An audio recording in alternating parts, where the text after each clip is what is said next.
Next.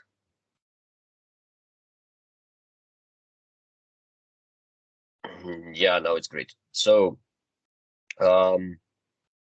since the start of the pandemic, the office buildings over all the world have lost their value. In the US alone, that's 500 billion of value that were wiped out because the buildings failed to readapt. And why is that? Because we haven't designed so. Even though our needs have changed very much and very quickly, the buildings fail to do so and they end up losing their value. Next, please. They end up usually losing their value to the point that the land beneath them is more valuable and they end up being prematurely demolished. In 80% of the cases, they have been prematurely demolished, meaning that they haven't reached their prescribed lifespan of 50 years. Usually, on average, that's 39 years for medium and high-rise buildings. This produces lots of waste. In Switzerland alone, 80% of waste comes from building demolitions. This produces CO2 emissions that are lost. The upfront one, the embodied ones, are lost. And also billions of dollars are lost every year due to uncaptured residual value that goes through waste. Next, please. So our goal and our mission at Eternum is to help cities evolve and adapt and fulfill the needs of the society and the inhabitants by providing buildings that are quickly readaptable and changeable and even relocatable, that are able to quickly fulfill the needs of the users and owners and also the society around these buildings without producing any negative local and global environmental impacts, without producing any waste and without producing any CO2 emissions. Next, please. How do we do that? We are developing a real-life application Lego set. You can see it's made of a kit of components that are able to be assembled together to create the volumes and the spaces and the shapes of the building that we require without constraining them, without constraining the floor plan layout or the shape and geometry of the building. And we aim to do so by providing them as carbon neutral products that produce zero waste. They are twice as fast as any conventional building system in terms of execution. They offer unlimited use, and most importantly, by recapturing the value at the end of life, the overall cost is half of what it is right now on the market. How do we do that? Next, please.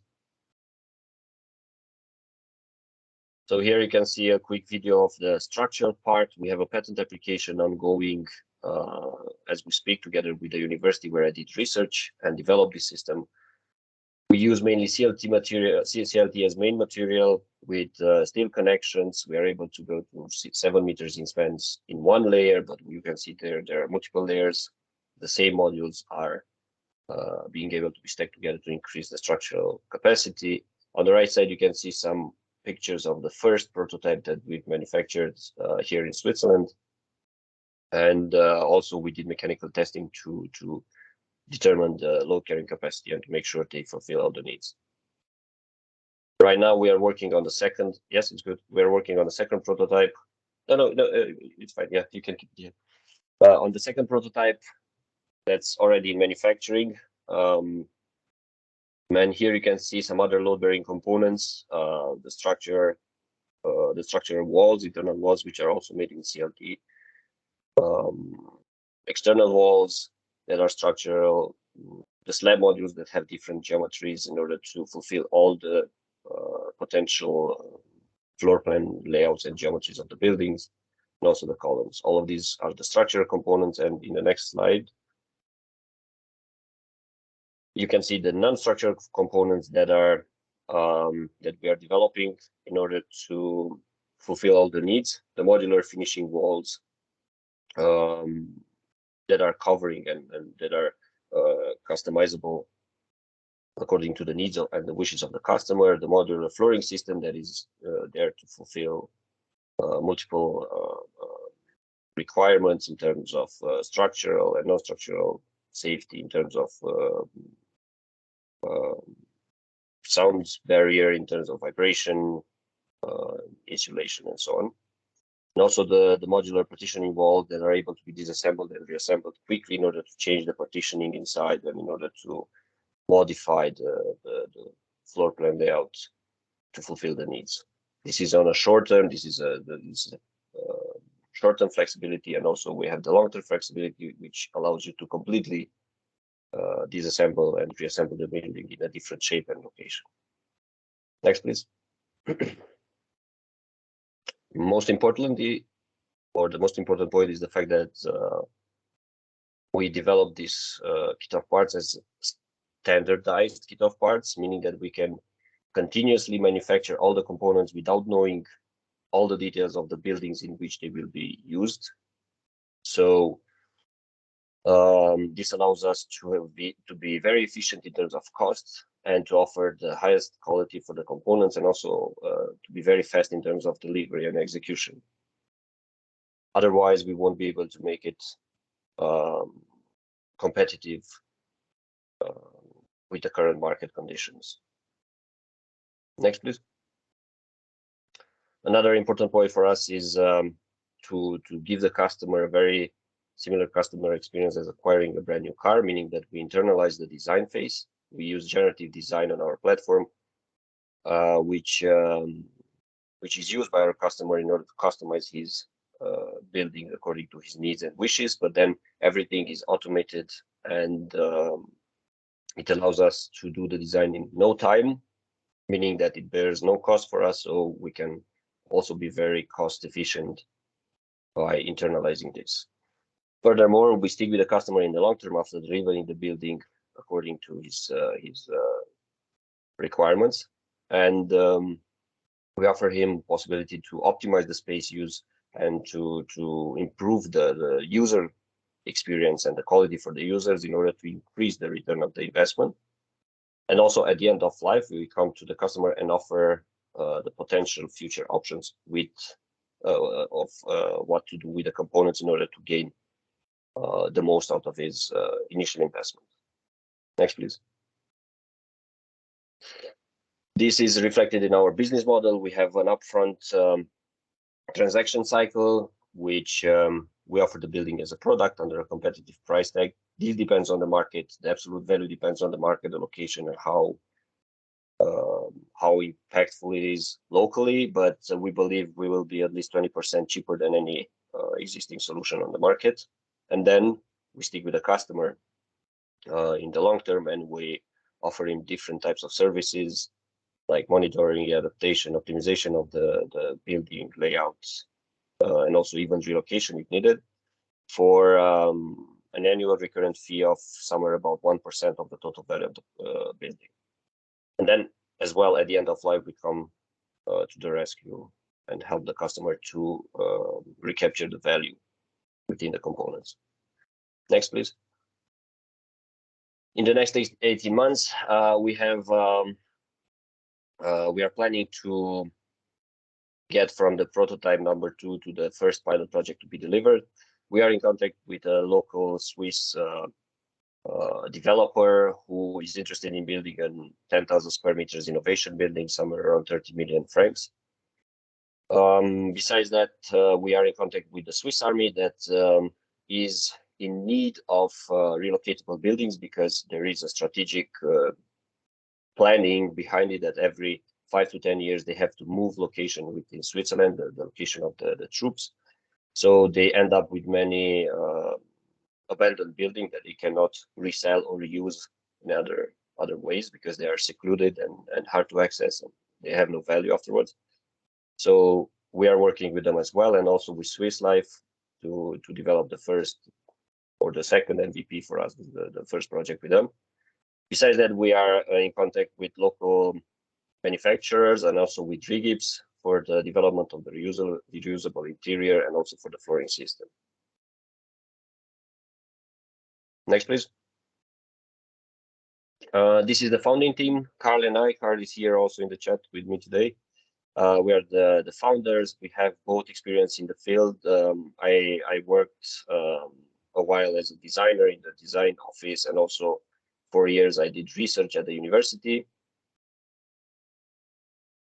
And I will reply to the question in a second. And Carl has also experience a bit different from my experience, and we are complementing each other very, very well. and we are highly motivated to have a big impact. And of course, we are very confident that we will be able to deliver this. And we have also advisors coming from the academia and also from the industry. Next, please. Now, we are looking to raise the seed round, but we are also open to a strategic investment in order to continue the development of the digital tool, the platform that I told you earlier, and also to further the developments of the kit of the components. So thank you very much for your attention, and please feel free to scan the QR code and let's get in contact. Thank you very much, Alex. Thank you for this presentation. Of course, we have some time for question and answers at the end of each presentations. We have a first question actually from Shimizu Corporation. Have you already got collaborators for a supply chain of components in your country?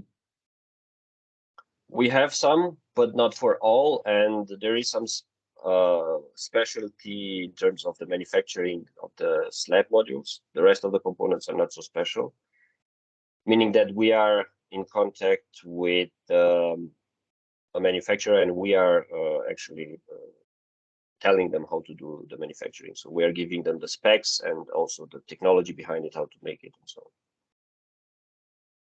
So yes, but not completely. Okay.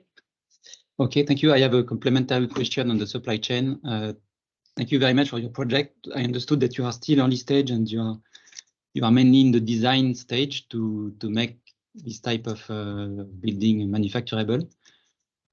Your business model is to continue to sell to developers that then will find wood companies to build your products, or do you want to sell products or sell services directly to manufacturer who would then be enabled to work with any developer? I'm not sure you understood my question, but yeah, okay, totally.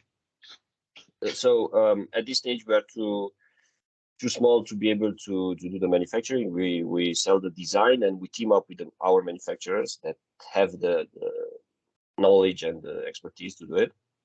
So we want to sell products in the end, complete products, meaning that we want to vertically integrate the manufacturing phase as well. Okay, that's clear. Thank you.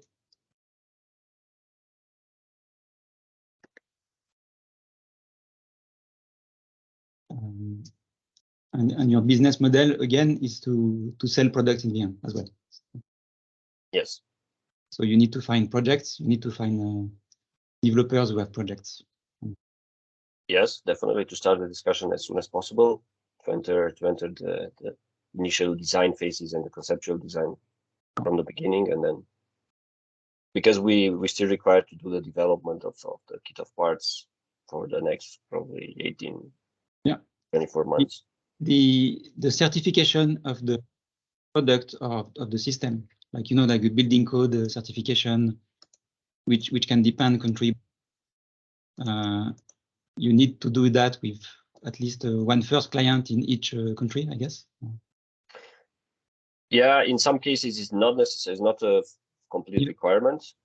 In some countries it is required, but from the beginning we've designed, for example, the structural parts according to the European codes, the Euro codes, meaning that we are covered in each European country.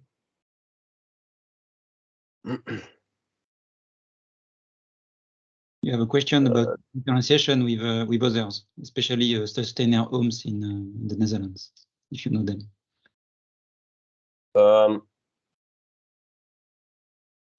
I'm not sure I've heard of Sustainer. So look at them. They have a different model where they historically they were doing like you. They were selling products and projects, and now they've changed their model and they are selling software services to enable manufacturers to be able to do from design to build digitally. Okay, they sell volumetric for their no, it wasn't volumetric. Okay, I see.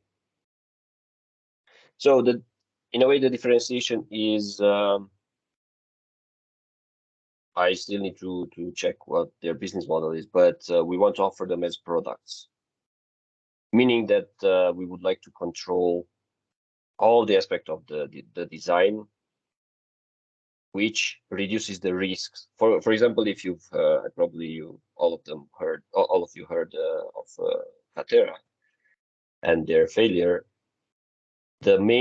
probably the main problem of them was the fact that they had no control in the design phase, and they were exposed to manufacture according to every architect design, which it was very difficult to do. Imagine you have to do it in the car manufacturing industry. Every single car would have been different. Then you would have to source every part which is made differently, and you have to assemble them together. So how much would it cost, and how much time would it take in order to deliver a unique car like we do for a unique building? Good, thank you. Do we have more questions? Do not? I think we have Heather.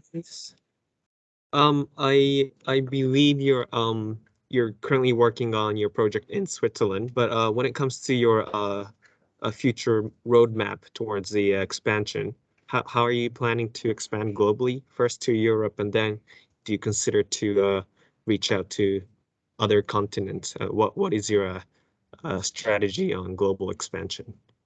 So we would start right now in Switzerland, but our plan is to get as quick as possible to the European market level. And then North American and Asian, it's going to be the next step. We believe in 5 years, if we manage to get the funds to support our development, then we believe in 5 years we'll be able to enter the North American market and also to start the first steps in the Asian market and the Japanese. Yeah. We have a patent application that's covering us we started at the international level, and it's covering us almost everywhere, so it's fine. And we are also having some more patents in the pipeline coming, so we have developed or in development IP portfolio. Thank you.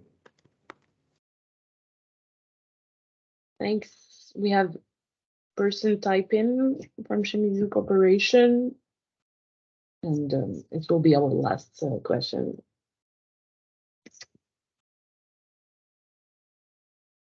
For Morgan, Eduardo, and of course Fabio, do not hesitate if you want to just type your questions or activate your microphones if you have some.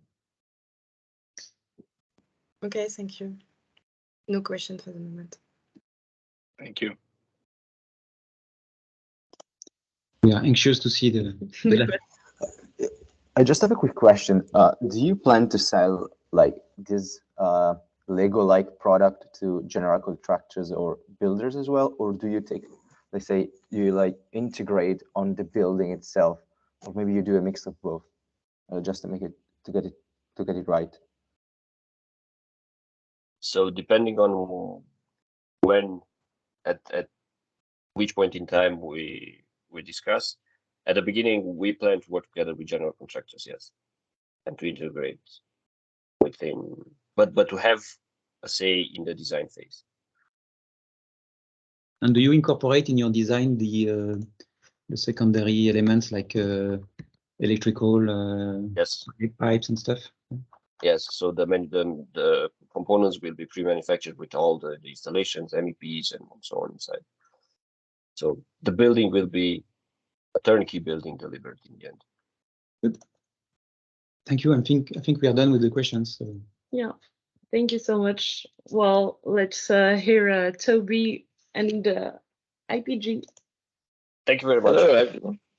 Thank you so much, Alex. Well, thanks for inviting me today. It's great to talk to you all. So I'm Toby Gill, CEO of IPG. We're a CleanTech startup tackling what we see as the dirty secret of the energy transition, the diesel generator. And so I've been invited to talk to you about the role that pollutant-free, fuel-agnostic power generation, as found in our product, the IPG flameless generator, can play in accelerating the route to net zero in some of our most difficult to decarbonize industries. So we go to the next slide, please. All right. So today we're preparing to deliver our MVP for trials in the construction industry as a direct replacement to diesel generators.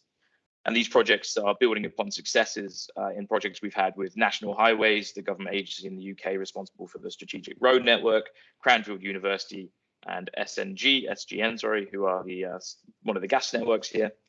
And where amongst many learnings and milestones we've achieved, we have developed a full-scale 100 kilowatt prototype of our technology, demonstrating the pollutant-free, fuel-agnostic capabilities of the IPG flameless generator. We were also recently selected as one of 3 UK innovators to participate in this year's Free Electrons competition to present our technology and our solution to some of the world's leading energy utilities. And indeed, some of those were in discussions with to explore participation in the next phase of our commercial trials and exploring the role that our product could play in grid-connected applications in things ranging from power provision for data centers through to EV charging. Next slide, please.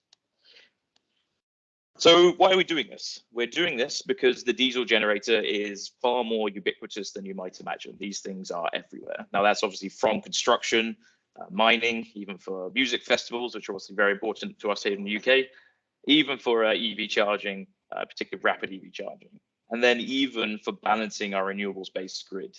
And I also recently learned that most wind farms have a fleet of diesel generators to power them when the wind isn't blowing. So that was a sort of unfortunate dirty secret I stumbled across. Now, in fact, in 2019, across all of these distributed power applications, the diesel generator accounted for 53% of the market. Now, this dominance exists because a diesel generator delivers on-demand, low-cost power with effectively zero risk in supply, meaning it provides businesses with power exactly when and where it's needed. And so despite all the progress that we continue to make with wind, solar, and battery storage, the diesel generator market is still set to almost double to $30 billion by 2030. And next slide, please. Now, this is because replacing the diesel generator means switching to a renewable fuel. Yet with many contenders for the fuel of the future, the uncertainty in the supply of hydrogen and biofuels makes businesses unwilling to risk the switch to solutions designed for just one of these fuels. But without this demand, fuel suppliers won't invest in greater production, a classic chicken and egg scenario. IPG's mission is to unlock this much needed transition to renewable fuels by delivering a product that can operate on any fuel. Next slide, please. So our product, the IPG flameless generator, put simply, is a clean and green replacement to diesel generators that can operate on any fuel without producing harmful pollution emissions. If you could just click twice and we'll get through this.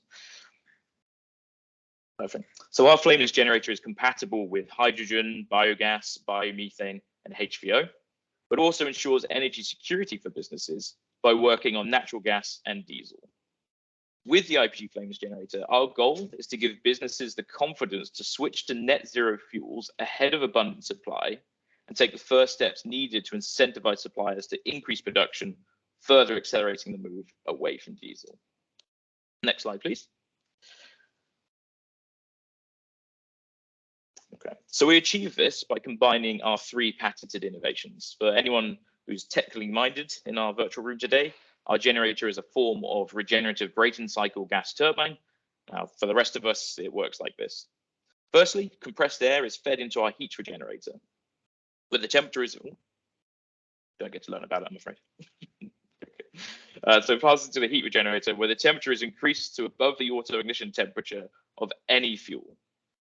This compressed hot air stream then moves into our flameless combustion, where fuel is injected and owing to that high temperature automatically undergoes the chemical reaction of combustion. But by rapidly dispersing the fuel in the airstream, we prevent the formation of a flame and therefore prevent the formation of pollutant emissions. With the temperature taken even higher, up to about 1250 degrees Celsius, by the flameless combustion, the airstream is then passed into our ceramic turbine, where it spins, generating electricity. Finally, the exhaust from the turbine is routed back through the heat regenerator to complete this high efficiency cycle. Next slide, please. In short, without the flame, we can deliver pollutant-free power from any fuel, providing businesses with on-demand, low-cost power with effectively zero risk in supply, meaning that once again, businesses can have power exactly when and where they need it. Next slide, please. What this means in practical terms, for example, within the construction industry, is that we can achieve significant carbon and pollution emission savings while simultaneously drastically reducing fuel costs by combining the high efficiencies of the IPG flames generator with battery storage. The comparison above, or that you can see here, is taken from analysis we've performed with one of our trial partners, estimating the gains that we're targeting in this upcoming trial. Now, obviously, the exact carbon and cost reductions will be heavily impacted by the particular fuel of choice, as well as the actual duty cycle of the generators on site. But this sort of shows you what we can achieve. Next slide, please. Do you want to just click 3 times and then we'll do another one? Okay, to date, we've achieved proof of concept testing validated by Cranfield University. We've undertaken a £1 million prototype project with National Highways and Cranfield University. And as we said, we're in these advanced discussions with customers for undertaking pilot trials of our MVP. Looking forward, our strategy is clear and simple. Develop the customer pipeline and manufacturing capabilities to deliver growth in order to become an attractive acquisition or licensing target for active players on the market.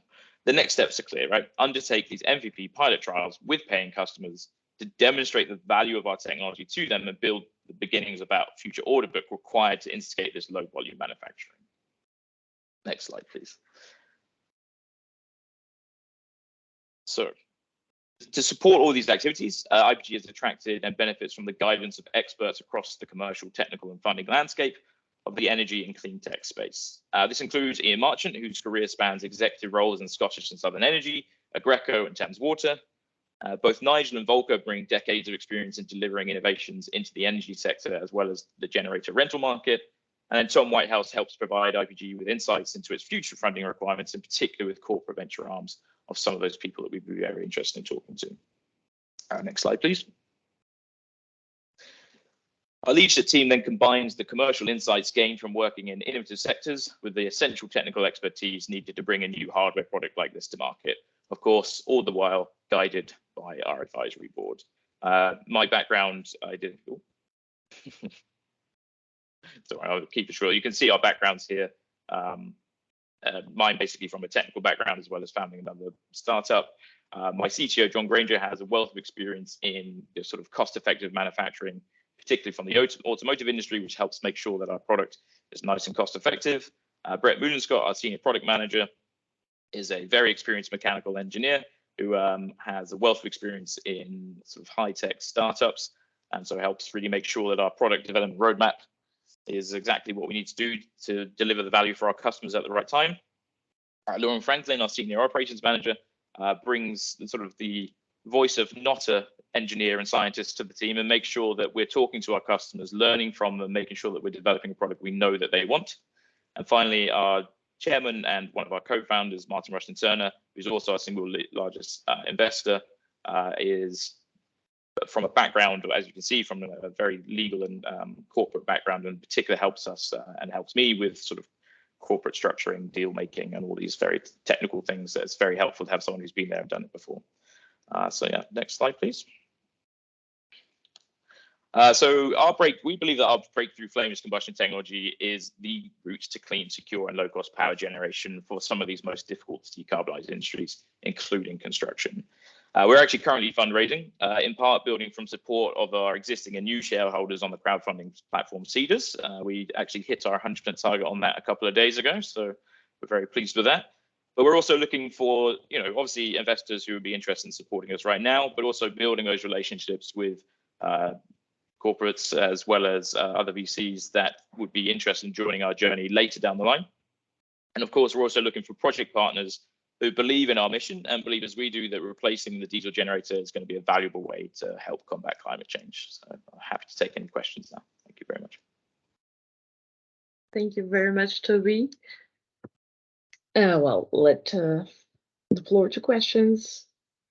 Yes, I have the first question. Thank you. It's a great project. Thank you. Is the combustion performance the same about flame that we flame? Or In the sense of efficiency or sort of completeness? Yes. Yeah. So our prototype today is obviously with, as all prototypes are, a few caveats, but it's about 38 to 39% efficient. And the MVP 100, well, actually the unit we're first going to be deploying is a 50 kVA unit, and that's probably going to be between 40 to 45% efficient. So that actually represents quite a marked improvement on conventional diesel generators. Not as efficient as fuel cells, but then also a lot cheaper, right? Even our MVPs are cheaper than commercially available fuel cells of equivalent capabilities today. Okay, thank you. And another question in your slide on the comparison of emission and cost. I completely understand the reduction in emissions, but how can you make it cheaper than just in terms of fuel consumption and in terms of diesel? That's because of the battery, or it's because of so it's a joint benefit of both the battery and the higher efficiencies of our generator, right? So there's no denying that the battery is doing quite a bit of the work there. But what we found is that, you know, we've been working with some of these big construction companies in the UK, right? And what happens is people go around and basically go, okay, that thing can draw 30 amps, that thing can draw, you know, however many amps, and we plan for the worst case scenario, and then go and slap a whacking great diesel generator on site and then run it at about 10-20% load, right? And occasionally, once a day, there's like a current spike that takes it up to peak load. So you just don't need these bigger generators. And so, yes, you can get benefits from putting a smaller diesel generator with battery storage. But obviously, these companies want to go beyond that, right? It's not about just making it slightly cleaner with a diesel generator. It's about making it as clean as possible. And that's where the future-proofing, fuel flexibility, fuel agnostic capability of our generator is absolutely key, right? Because it basically provides these businesses with a far lower route to moving away from diesel, whilst benefiting from other advantages, such as battery storage. Thank you. May I have a question? Yes. About your diesel generator, compare with the existing generator in the construction site, with using light oils. Are there any difficulties to maintenance the generator, like refill, replace the battery or something?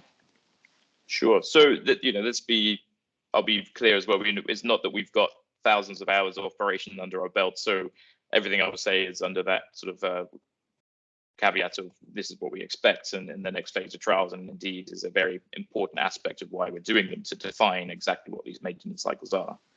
Now, that said, there's actually far less complexity, believe it or not, in terms of particular moving parts in our generator than there are in a diesel generator. And that means that there's far less requirement for oils, other cooling systems, all of these things that actually are typically the highest wear and tear items on a diesel generator.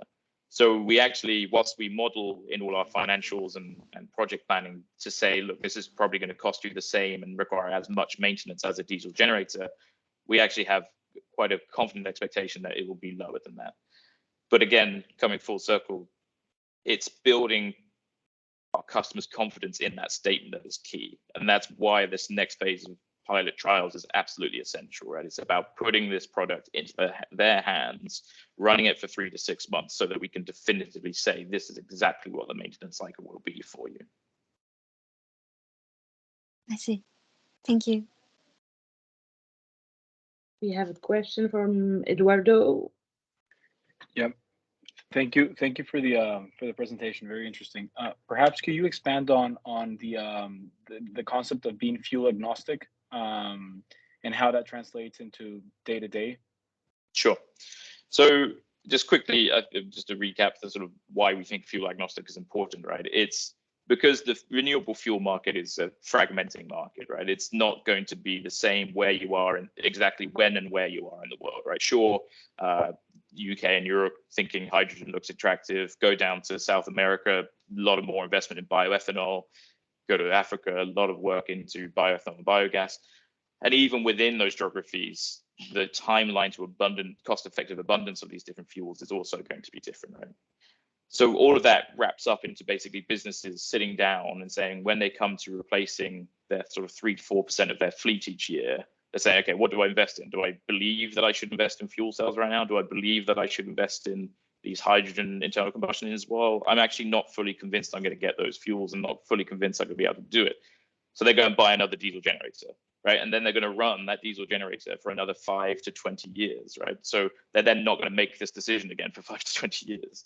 So what our fuel agnostic capability provides them is the absolute certainty that they can get the cleanest, cheapest possible fuel at any time and decouple fuel infrastructure from power provision, right? And that's just not something we're particularly used to when it comes to this kind of application.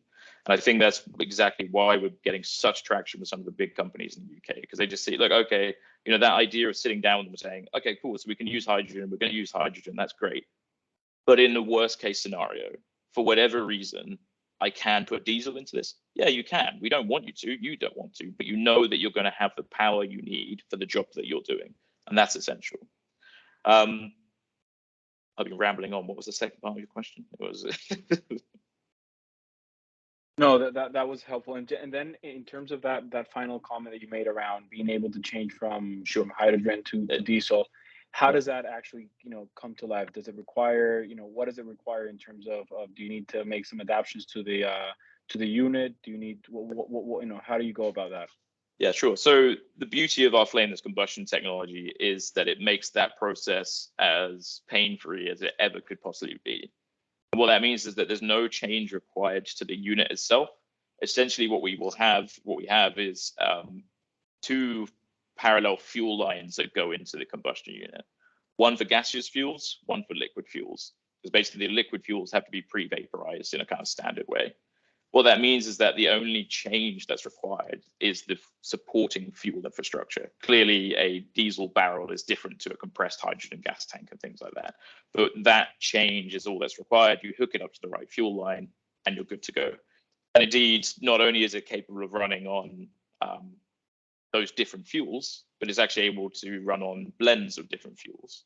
So in particular, one of the things we were exploring with SGN, the gas network here in the UK, one of the gas networks here in the UK, was the role that being able to operate on blends of natural gas and hydrogen can mean for reinforcing electricity networks from the gas network in places where conventional electricity reinforcements are prohibitively expensive, but also being able to do that in such a way that doesn't ever place a kind of, well, essentially you end up meaning that you're going to have redundant dead assets, right? And that kind of transition, having something that can work on any fuel and any blend of fuel is going to be something very important for them. But that's sort of less construction focused, obviously. Thank you.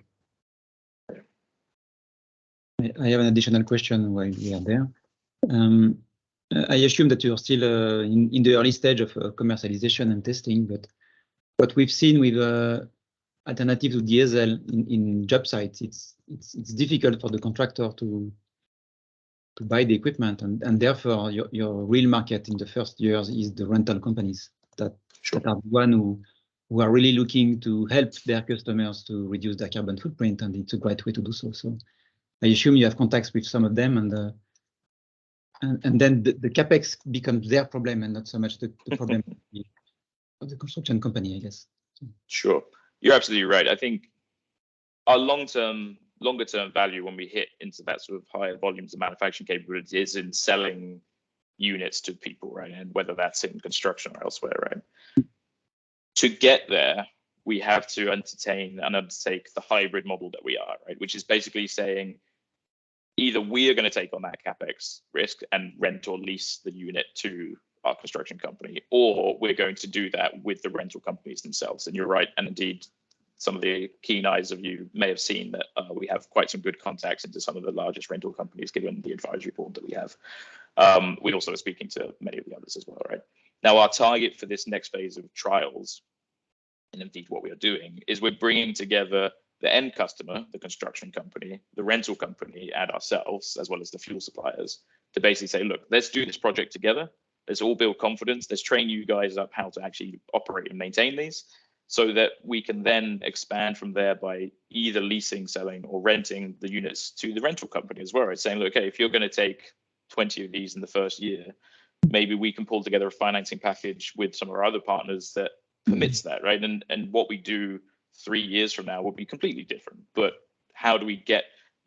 The key is getting as many of these units as quickly as possible into the hands of these customers to build up the fleet hours. That changes everything, right? Because once everyone's confidence in this product, because they can come and see the fleet hours basically and see the data from it, that's what's going to allow us to accelerate even further.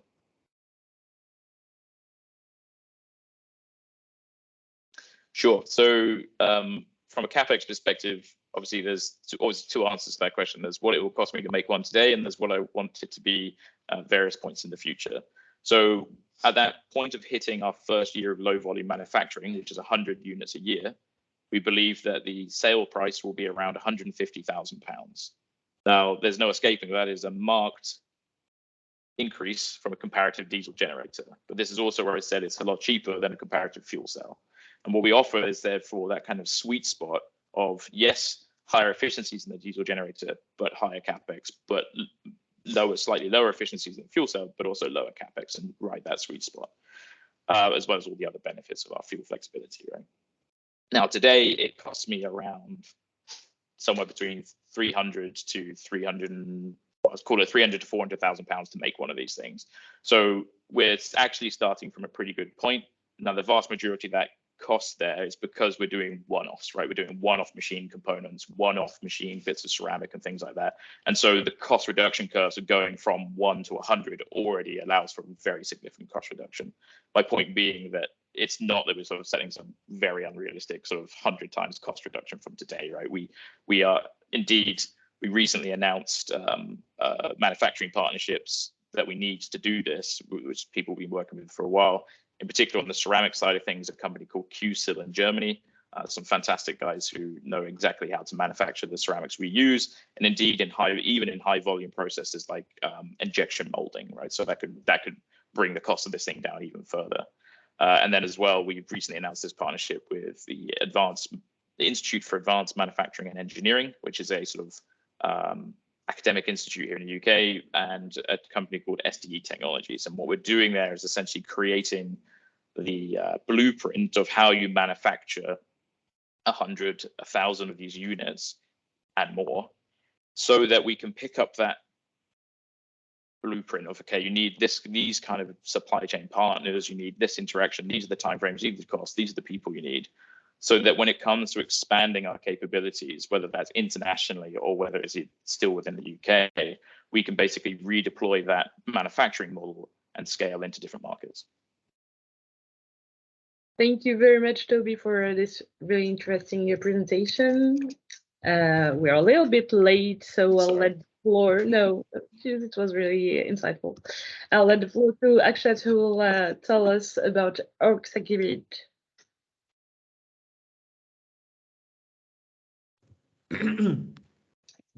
Hi there. Hi, Gali.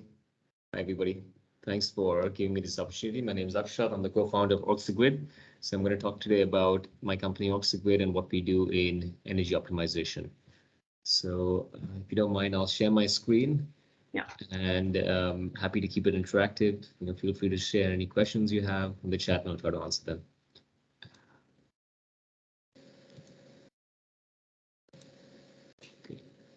Could you just let me know if you see my screen? Yeah, perfect. Great, awesome. Yeah, so thank you for inviting me. I'm going to talk about Oxygrid, in which we basically design monitoring and analytics for energy optimization. We work with energy companies who are facing, as you know, lots of challenges in offering consumers such as you and I access to sustainable, affordable, and reliable electricity at all times. So in countries like the UK, Japan, there is a growing need for sustainable sources of energy getting connected to the grid. So solar, batteries, EV chargers, and so on, which are quite difficult to connect to a network, electricity network, which was designed and installed over 50 to 100 years ago. So there comes inherent challenges with integrating new sources of power to the existing network. At the same time, developing countries, electricity is still a huge cost factor, and it's not necessarily affordable in most parts of the world. And also, it's also not reliable in the sense that there are still people in the world, 1 billion people, who don't have access to reliable energy at all times. They have power outages on a daily basis, and effectively that impacts their day-to-day lives because of lack of reliable power at all times. So these are the problems we're solving. So what we're saying is, what if companies had data to make better decisions on energy management? And that's what we've done. We've built a solution called the Grid Analytics Platform, which consists of, as you see on the screen, consists of a combination of sensors that we've developed and designed ourselves, which are patented sensors, and the data that we collect from the remote real-time monitoring sensors. We analyze the data and we produce some insights through our algorithms, which you see here. So things such as renewable impact analysis, fault predictions, and so on. So our use cases can be divided into three parts. First one is what we call a full stack IoT analytics system, which is basically to reduce misuse and mismanagement of electricity through a combination of sensors. And the second one is algorithms, low carbon algorithms, which focus on simplifying the management of technologies such as solar, batteries, and EV chargers that are connected to the grid. And finally, it's a low carbon planning app, which simplifies the process for a consumer to understand what is the right amount of solar and batteries they should install at their location in order to be financially better off than just buying from the grid. And I'll just quickly talk about these three use cases through three case studies that we've done. The first one is the full stack solution. This is an example which we've deployed this in 5 countries. And this particular one was a deployment we did in India, where we monitored the grid's power transformers, the batteries, the power lines, serving almost 100,000 consumers. So through our sensors and systems, these are the devices we install. The seed device to monitor the energy of the system, and then the stem device to monitor the assets condition in the system. And then through these two devices, as this is an example of the photo that we installed, we gave these insights. So this is a screenshot of our dashboard.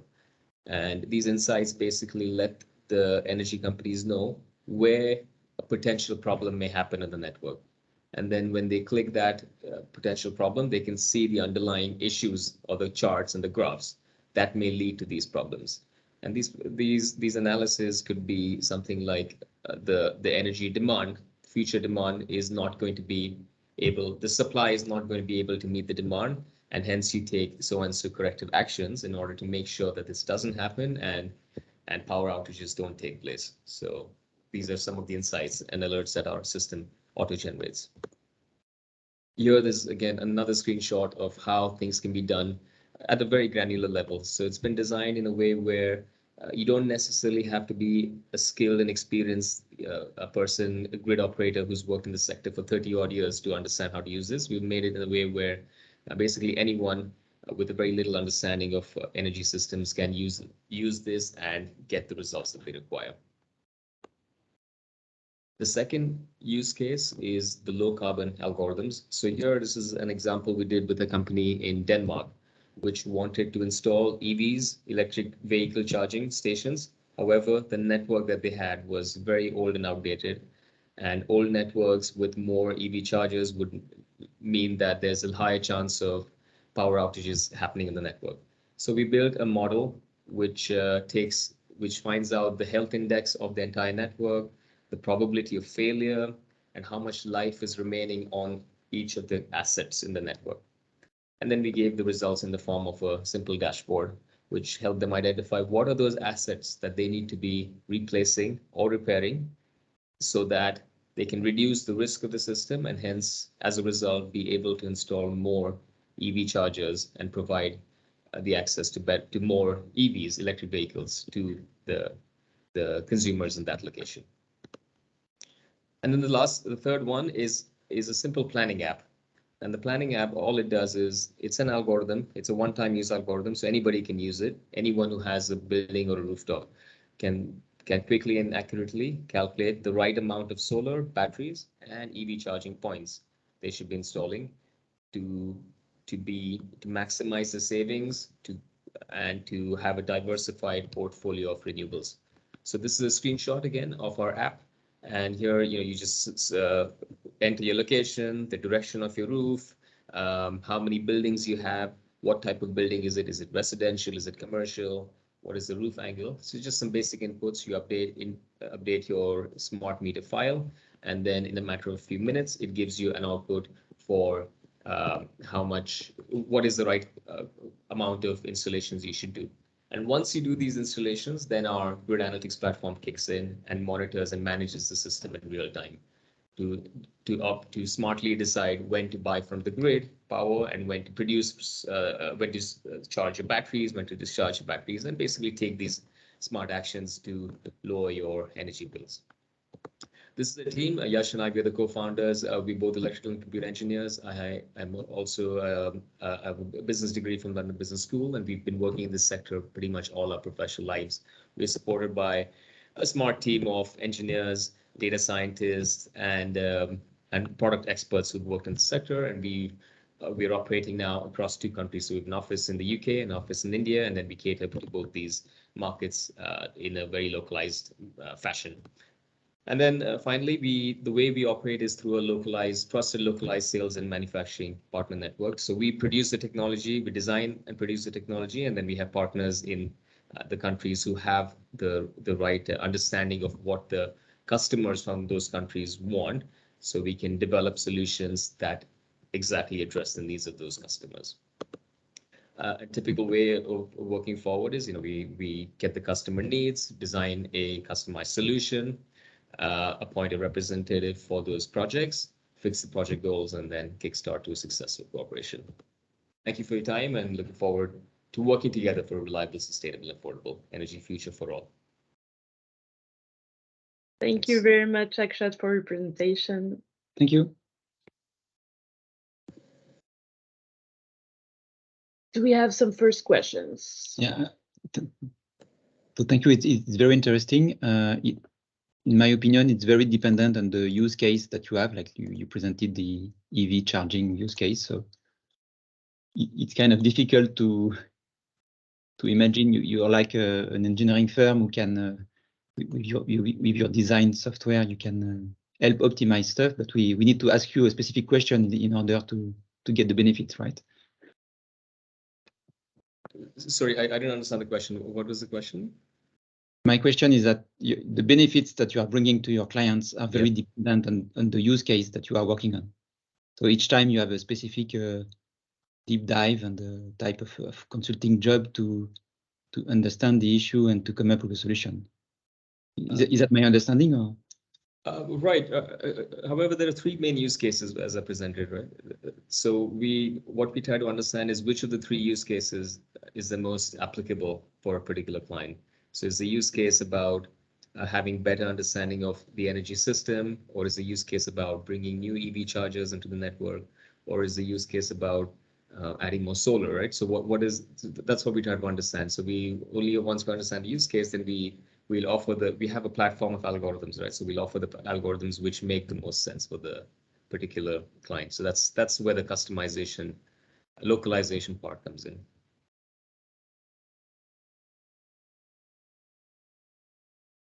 Okay, thank you. And then I guess that in different types of use case, you have a rough number for a potential optimization that you can reach. A rough number of potential optimization that you can deliver. Yeah, definitely. So depending on the use case, so in some cases we've seen power outages, and especially in developing countries where they have very antiquated systems to measure the flow of electricity. So our systems can quickly brought in almost a 50% reduction in the number of power outages that take place. So these outages usually would last for even around 3 to 4 hours, and the energy companies had no idea where a power outage was happening. And consumers, 100,000 consumers, just did not have any electricity to do anything. So through our system, they were able to reduce this by almost 50%, and as a result, do things things that I would have taken for granted, even sitting here and doing a video presentation. These things wouldn't be possible without the access to electricity. So yeah, these are some very impactful problems that we have helped solve in many countries. Thank you. We have a question from Shimizu Corporation. Have you already had use cases in other countries? You have distribution partners in the United States, etc. Right. We have use cases. We have worked in Sorry, let me just share the screen. I think this is the screen that that they were referring to. We have a technology partner in the US. So we work with Siemens as a technology partner. So they offer services to the power companies, utility companies in the US, and then we provide our technology for their platform. In terms of use cases, it's the same use case to manage the electricity networks, or to manage the low carbon installations, like solars, battery, and so on, for any sort of building or an industry. So those are the same use cases. And yeah, we've worked in these countries, in the UK, Denmark, in India, in Portugal as well. So we have a few projects that we worked on. So right now we are monitoring roughly 3,000 odd points in real time. So our system is constantly capturing this data, analyzing it in real time, and producing the results. And it's a completely web-based system. So the data is stored on servers. The servers being AWS or Azure, installed in the countries that they operate in for regulatory reasons. And yeah, the information is all on a web-based system, so you can access through your mobile or your laptop for analysis. Thank you. We have a question from Eduardo from CRH. Yeah. Thank you. Thanks for the presentation. Where are you today? Maybe you could expand on in terms of your funding journey. Where are you? What are your plans? And then, you know, in terms of scaling the business, how do you see the next 6 to 12 months progressing? Thanks for the question. So in terms of funding, we started the company first through the support of Innovate UK. So they gave us the funding to develop our idea into a pilot. We then got funding from 2 early stage investors, venture capitalists in the UK, and then over the years we developed a good partner network, and one of our corporate partners have given us investment to scale the business in their target market. So they are operating in South Asia and Southeast Asia. So through the funding, we've expanded our solution set in those parts of the region. So yeah, going forward, a plan is to expand further in South Asia while also catering to the UK market needs. So the funding, any future funding that we get would be to expand our solution set for the UK and surrounding countries. Thanks. Thank you. Thank you very much, Akshat, for the presentation of Oxagrid. I think we can move on to MetaBuild and to Dennis. Thank you. Hi, everybody. My name is Dennis. I'm heading the business development section with MetaBuild. Thank you very much for inviting us. We're basically automators. We're planning automators for the early stages of building design. And the early stages of building design and the automation of these are basically quite firmly connected to the Pareto principle, which I believe has quite a history in Japanese management cross branches. So I'd love to give you a little insight about how this is basically operating. Next chart, please. What we've got here in the early stages is like basically the situation that the planning happens in separated planning silos. The technical planners, engineers mostly, and the architects aren't really connected. You have no single source of truth. Left hand doesn't really know what right hand is doing. And this provides quite a hefty grounds for making capital-bound decisions for investors and developers who are mostly not technical guys, who are mostly economical guys. And we have a few factors coming together here in the early stages that I believe make automation a no-brainer. And one of them is like basically the Pareto principle in the early planning stages hits really, really hard in terms of costs, and costs go in terms of CapEx and also OpEx. And you have a certain complexity hurdle in early planning stages, even with like not with below average size projects, like for example, even with only 1,000 or 2,000 square meters GFA, you usually have per single geometry, you usually have like literally way more than trillions of possible planning variants that your planning team would have to pick technically, economically optimal solutions from. And these solutions exist, they're there. Just humans have a real hard time and rather win 19 times in the lottery in a row than finding one of those solutions in the whole lifetime, just because of the utmost complexity given in the situation in the early stages of building design. And at the same time, OpEx largely ignored in classical planning terms this day and age. Basically depends a lot on building users' behavior, which is basically ignored alongside in 95% of projects, at least in the Western Hemisphere. And what I believe is really important to keep in mind here, we're not talking only about CapEx, we're talking about OpEx, this classical planning situation with this combined with this utmost complexity leads to higher OpEx than it needs to be. And OpEx usually accounts for 70% plus of the whole life cycle cost of building projects. And in terms of, energy-related excessive CO2 emissions, energy sustainability is in everybody's mouths. Everybody's basically having it on the lips. And last not least, is terms of comfort. Indoor comfort is basically decisive for health, of well-being, for the health and well-being of people that spend basically 90% plus of their time indoors this day and age. And last not least, in terms of the real estate branches, you have this little strange situation that the real estate branches, then they actually produce most data compared to other branches, as far as I'm informed, to all branches, cross branches. And at the same time, real estate branches use lease data, make usage of lease data in all branches and keeps effectively no data. So basically all these points regarding CapEx, OpEx, energy sustainability and indoor comfort, which we believe define the core of the performance parameters of buildings, need to be taken into consideration by automating early stages of building design in order to apply the Pareto principle. Next chart, please.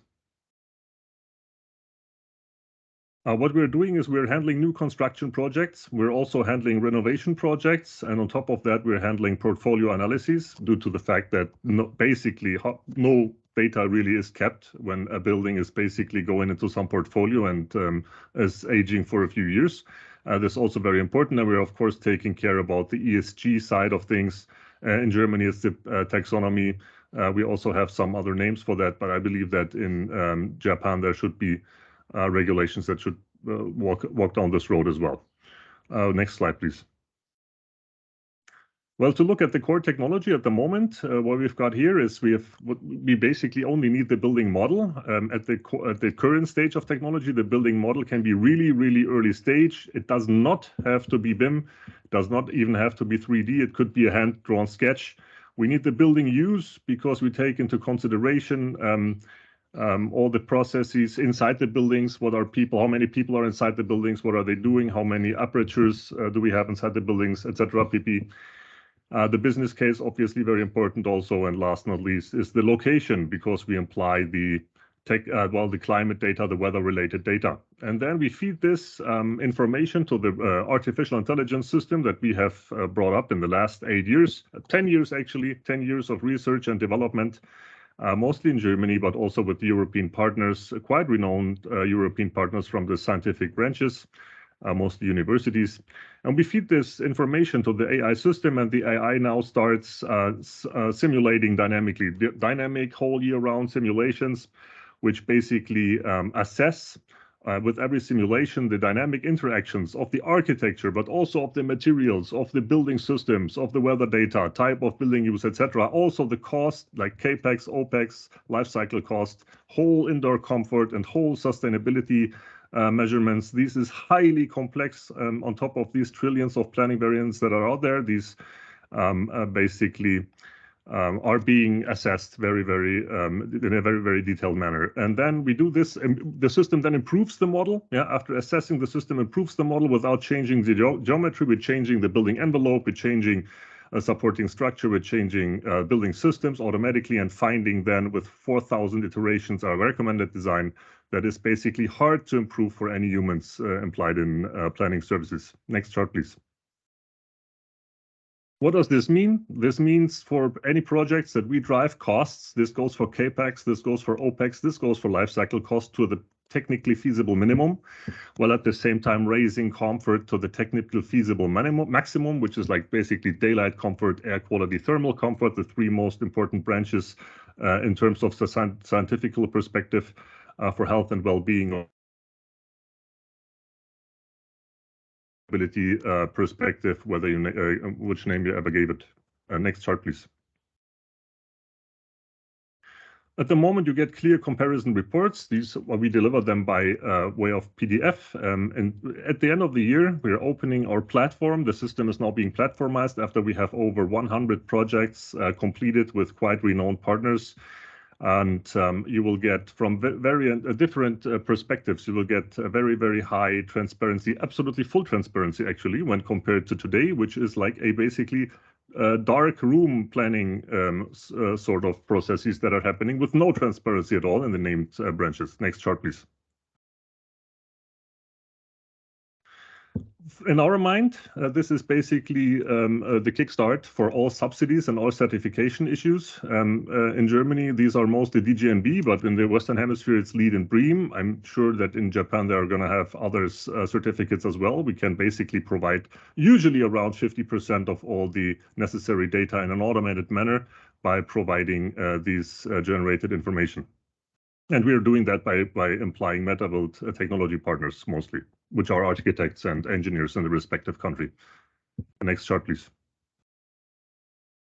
These are some of our clients, by far not all. We're mostly aiming client-wise on investors and housing companies, also real estate developers, and partners are architects and engineers, etc. Next chart, please. Portfolio analysis on the basis of very, very little input data are possible in order to prioritize your portfolio, in order to gain a sufficient amount of data for your portfolio to make decisions which parts of the portfolios provide the highest return on invest economically and ecologically wise. This is what we can do with basically minimum close to zero input data analytically. Next chart, please. Generative design is what we're coming up with at the end of the year, also with the platformization of the technology. The current system basically grabs the first architectural model, the first cubature from the hands of an architect. From the fourth quarter of this year, we will have this system online that's able from the green field to basically automatically generate the cubatures that are pre-optimized in terms of profit, in terms of space efficiency, and in terms of daylight comfort, so to basically have a seamless passage to the next stage in the processes, which are the 4,000 simulation iterations that we just talked about. Next chart, please. Yeah, well, this is one chart that basically provides insight about the decarbonization pathways that are being asked with the Carbon Risk Real Estate Monitor, CRREM, in Europe. I guess in Japan, it's going to have different names, but I guess the background is going to be the same. The point is you need to lower energy demand, you need to lower CO2 emissions, and it's a good question to do that. How to do that basically in a technically, economically optimal manner, and this is where automation sets in. This is where the Pareto principle kicks in, and we believe this is the path to go. Next chart, please. That's it. Thank you very much for having us. Looking forward to any questions. Thank you very much, Dennis. How about some questions? Do not hesitate once again. Hi, thank you for interesting presentation. And can I ask you what method do you use to measure embodied carbon from design? Yeah, embodied carbon is completely included. We just have the embodied carbon for each and every part, each and every component that's basically being put into the building. We do this in the earliest stages of building design, so it's a very simple technological process to just sum it up. We know about every single piece of whatever component that's inside the building, and we just have to know upfront basically the embodied carbon for each and every single items, and then it's just going to be summed up. Basically, very simple. And it's part also, of our okay, understand. And also, you intend to measure operational carbon as well? Yes, of course. Well, the whole operational carbon, the whole embodied carbon, the whole energy demands, whatever sort you might ask for, they're all being automatically being assessed and calculated. And this calculation is very, very precise when compared to any estimation processes that architects usually do in the early stages. So we're basically providing all this transparency. We're providing huge amounts of data per project, and then we're going in with our clients, with the new clients. We basically go into workshops, 2 or 3 workshops, brief ones, 1.5 hours each max, and then you tell us how your dashboards should look like from this huge amount of data. Which data do you want to have first sight on your screen?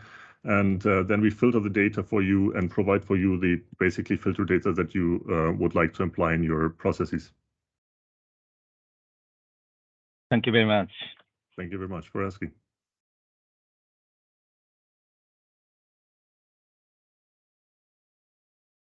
Thank you very much. We'll make sure as for everyone to send your contact, Dennis. Thanks for being here with us. And finally, thank you very much. I'm glad to welcome Leo from GOSI for the final presentation. Good day, everybody. My name is Leo. I'm the sales director for Europe for GOSI. We are world leaders in smart glass for built spaces. We are in residential, we are in hospitals, offices. Anywhere you have glass, we have a different and additional solution and make glass smarter. Next slide, please. We are focused on research and development, manufacturing and marketing of vision and light control technologies to support safe, sustainable, comfortable and agile user experience across various industries. Next slide, please. GOSI is a Tel Aviv, Israel-based company. The headquarters is there. We employ about 480 people at the moment. We have 14 office locations all around the world. We have 4 manufacturing sites. One is in Tel Aviv, Israel. One is in Sigmaringen in Germany, close to Stuttgart. One is in Lyon in France, and one in the USA in Melbourne. We have now over 80 certified partners who process our product all around the world, and we're active in more than 40 countries. Next slide, please. So here you can see the global presence with sales offices and production sites. Next slide, please. From molecule to where it matters, and this is quite important. Our research and development is in-house, the largest department we have in the company. They're all PhD chemists, engineers, and specialists in their own field. We have product-specific labs and development facilities. These laboratories are in actually 3 locations. Complete control throughout the entire life cycle, from molecule to production to optimization, and state-of-the-art testing environments. One of the things what we use is an Atlas system to accelerate durability testing under different environmental circumstances. Next slide, please. We are active in architecture and interiors, and we are active in automotive and transportation. These are really 2 separate divisions within the company. Next slide, please. These are our main and biggest partners and people we are working with. As you can see, there are big names like Airbus, Daimler, Avery Dennison, AGC. So basically all the big float glass manufacturers are also partners and customers of GOSI. Next slide, please. Our process to your project, we do the R&D mainly in Israel. The manufacturing of the products in the 4 sites. Then very important is that our partners are trained locally to work with our product.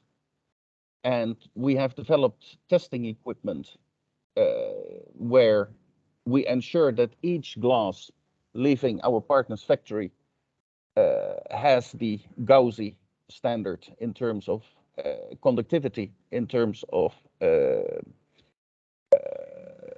visibility, in terms of optical properties, and that it is all durable for years to last, and at least 25, 30 years, everything should be okay.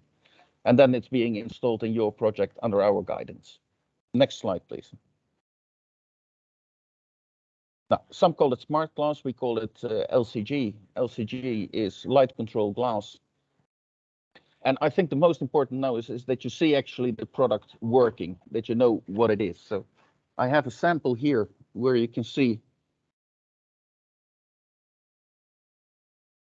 So it gives complete privacy by just a touch of a button. These things can be integrated in your home system.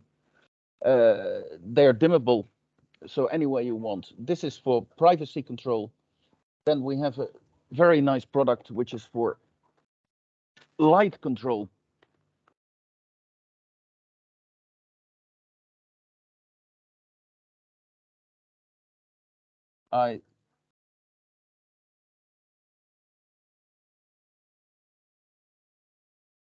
So as you can see, with this, a touch of a button, you can really control the light. There are electrochromic products on the market, which are competing products. But as you could see, our switches in a few seconds, where electrochromic needs up to 25 minutes to go from dark to light and back again. Ours is also film again, which is easy to ship around the world, where electrochromic is always produced on site in the glass, and then the whole glass is shipped. Next slide, please. Yes, so we have the privacy you just saw. We have the shading or the sunlight control.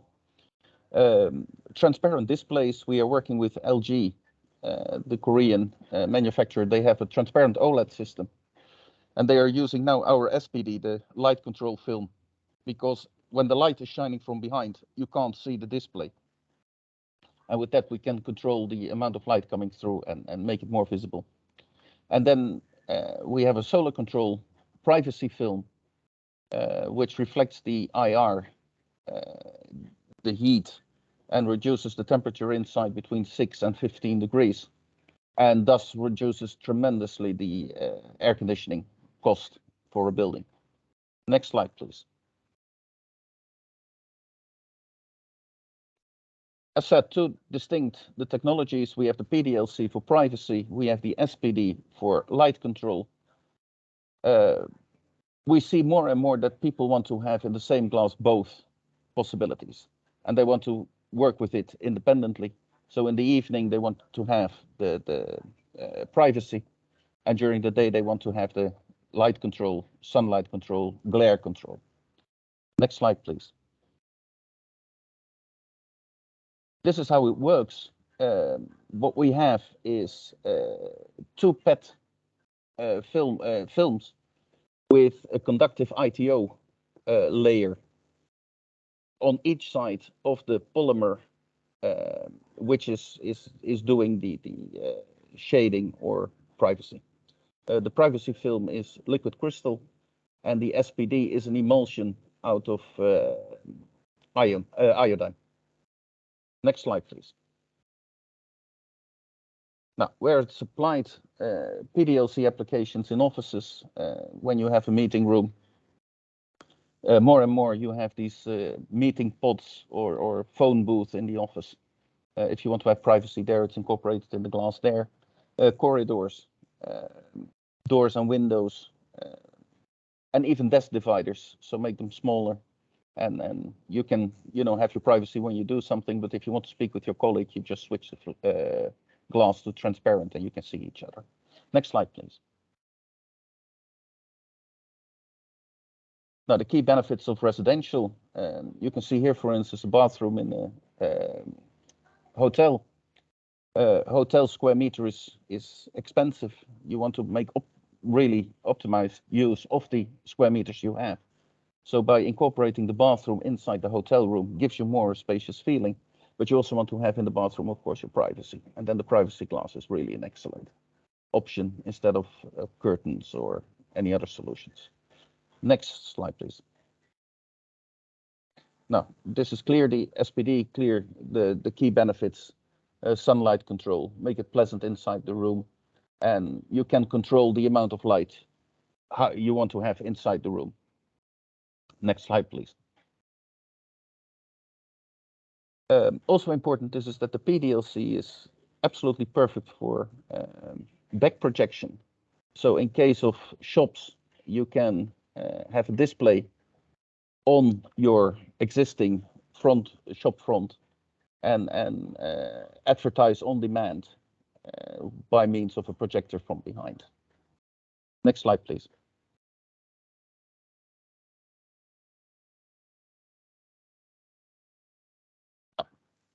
I think it was your last slide. It was the last slide, yes. Thank you. Perfect. Thank you very much. Does anyone have questions for Leo from Gelsey?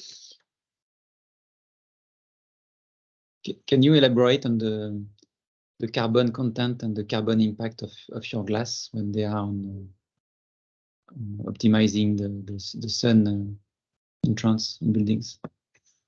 It has, of course, an impact on the U value of the glass, and the U value is mainly the amount of temperature control the glass is doing, but it's absolutely depending on the glass buildup. It's then incorporated in an IGU, and the layup of the IGU is actually then determining the reduction of AC. Mainly, it's then air conditioning, which is then controlled.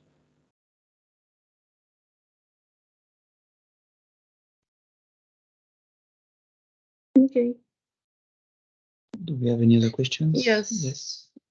From Shimizu Corporation, have you signed an exclusive agreement with AGC in Japan, and where is the place which your products are not appropriate to? We don't have any exclusive agreements with anybody. We are in contact with AGC both on the automotive and the architectural. AGC is also a big player in the automotive field, but we don't have any exclusive agreements with anybody. Okay, thank you. And the second question was if you had some places where the product is not appropriate to put it in. Nope, can be used really everywhere. We do not have at this moment yet all the fire retardant numbers. We are still testing this, so in case you have a metro underground system, it would be, appropriate to test it, but otherwise it can be used everywhere.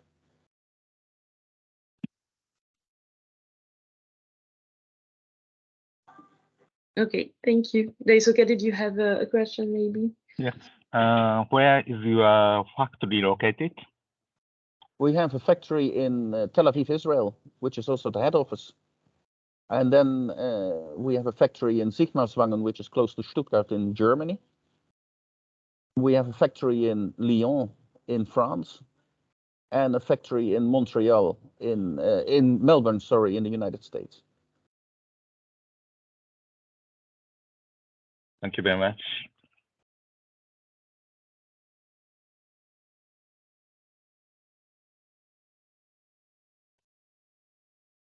Any further questions?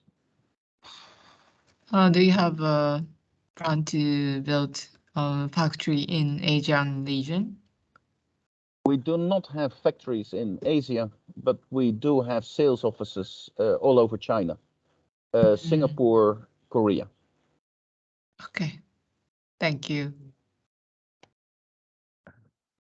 Thank you very much, Leo, for this really interesting presentation. Perfect. I want just to thank our 5 speakers for this really interesting presentation. Also, our audience, I hope that was interesting for you. We will send you, of course, the contacts of the speakers, and do not hesitate if you have some more questions. I know Fabio had another question for Dennis.